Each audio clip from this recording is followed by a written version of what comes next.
अस्सलामु अलैकुम वरहमतुल्लाहि ताला वबरकातुहू। इंशाअल्लाहुल अज़ीम आज हम हदीस रसूलुल्लाह के हवाले से अच्छे लोगों की सहबत इख्तियार करना और बुरे लोगों की सोबत इख्तियार करना उसके मुतालिक हम बयान करेंगे। देखिए बुखारी शरीफ में हज़रत सैयदना अबू मूसा अशअरी रज़ियल्लाहु तआला से रिवायत है।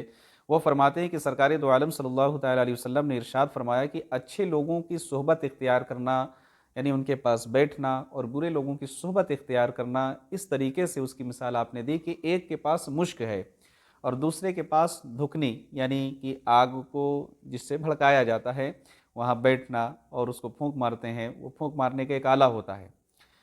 तो अल्लाह के नबी ये फरमाते हैं कि अगर आप अच्छे लोगों की सोबत जिसकी मिसाल मुश्क की तरह दी गई है उसके पास आप बैठेंगे तो या तो वो आपको फ्री में मुश्क देगा या तो आप कुछ कीमत दे के उससे मुश्क को ले लेंगे। अगर ये भी नहीं किए तो कम से कम उसकी सोहबत में बैठने का असर ये होगा कि फ्री में आपको मुश्क की खुशबू ज़रूर मिलेगी, यानी कि आपको फ्री में खुशबू का एहसास आपको ज़रूर मिलेगा। इसी तरीके से अगर धुकनी देने वाले के पास आप बैठेंगे तो या तो आपका लिबास जलेगा क्योंकि आग की चिंगारी निकल कर आपके लिबास को जला सकती हैं, नहीं तो कम से कम जो धुआं निकलेगा उसकी बदबू का एहसास तो ज़रूर होगा। इसलिए अल्लाह के नबी सल्लल्लाहु अलैहि वसल्लम ने फरमाया कि अच्छे लोगों की सोहबत इख्तियार करें, तो उनके पास उनकी सोहबत इख्तियार करने से आपके लिए कुछ ना कुछ हर हाल में फ़ायदा ज़रूर होगा। लेकिन बुरे लोगों की सोहबत जो है उससे सिवाय नुकसान के आपको कुछ भी नहीं होगा। आज हालात ऐसे हैं कि हमारे माशरे में जो नौजवान तबका है बिलखुसूस वो नशा और अशिया में इतना मुब्तला हो चुका है कि नशा की चीज़ों में सुबह से लेकर शाम तक मुब्तला रहता है और कितना मना करने के बावजूद भी समझ में नहीं आता है। गोया कि ये पेरेंट्स की भी ज़िम्मेदारी बनती है, वालिदैन की भी ये ज़िम्मेदारी होती है कि ये देखें कि हमारे बच्चे जो है, हमारी औलाद जो है, वो अच्छे लोगों की सोहबत इख्तियार करे हैं या बुरे लोगों की सोहबत इख्तियार करे हैं। आज दोस्ती में, यारी में, एक दूसरे के व्यवहार में चले जाते हैं और रात-रात भर शब बेदारी करते हैं नौजवान तबके के लोग और उसमें नशा भी करते हैं।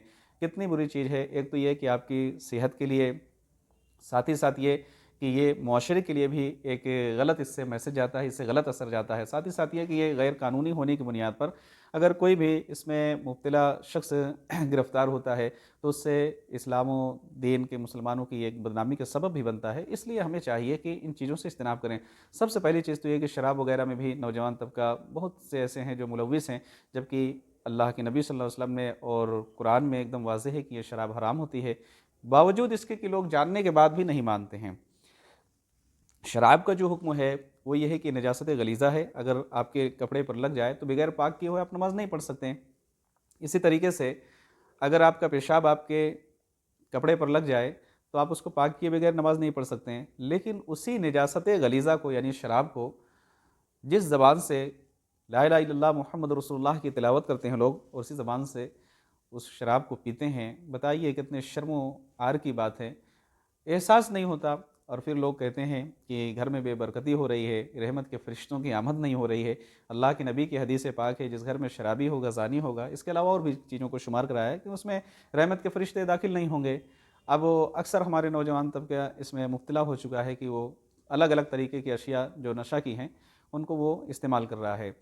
हम दरख्वास्त भी करते हैं और गुजारिश भी करते हैं मोहब्बत के तौर पे कि इस चीज़ों से अपने आप को बचाएं और इन तमाम चीज़ों से इज्तनाब करने की हर मुमकिन कोशिश करें, क्योंकि ये आपकी सेहत के लिए भी हानिकारक है और साथ ही साथ ये आपके मज़हब के ख़िलाफ़ है, इस्लाम की तालीमात के भी ख़िलाफ़ है।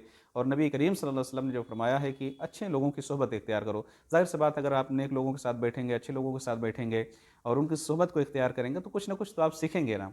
मुश्क वाले की तरीके से अगर कुछ भी नहीं आप सीखे तो कम से कम उसकी खुशबू तो आप ज़रूर लेंगे ही, कि अगर ख़रीदे नहीं या उसने आपको दिया नहीं, लेकिन उसकी खुशबू तो आपको मिलेगी। जितनी देर तक रहेंगे आप खुशबू में रहेंगे। लेकिन आग वाले के पास अगर बैठेंगे या तो धुआं मिलेगा या तो उसकी चिंगारी से आपके लिबास जलेंगे। तो ये मिसाल दी गई है कि अच्छे लोगों की सोहबत और बुरे लोगों की सोहबत के बारे में। अल्लाह करीम हम सबको आका करीम रऊफ़ुर रहीम सल्लल्लाहु अलैहि वसल्लम के फ़रमान आली शान पे अमल करने की तौफ़ीक़ रफ़ीक अता फ़रमाए और ये नशा और अशिया जो हैं या बुरे लोगों की सोहबतें हैं इससे बचने की मौला हम तमाम को तौफ़ीक़ रफ़ीक अता फ़रमाए। अस्सलामु अलैकुम रहमतुल्लाह।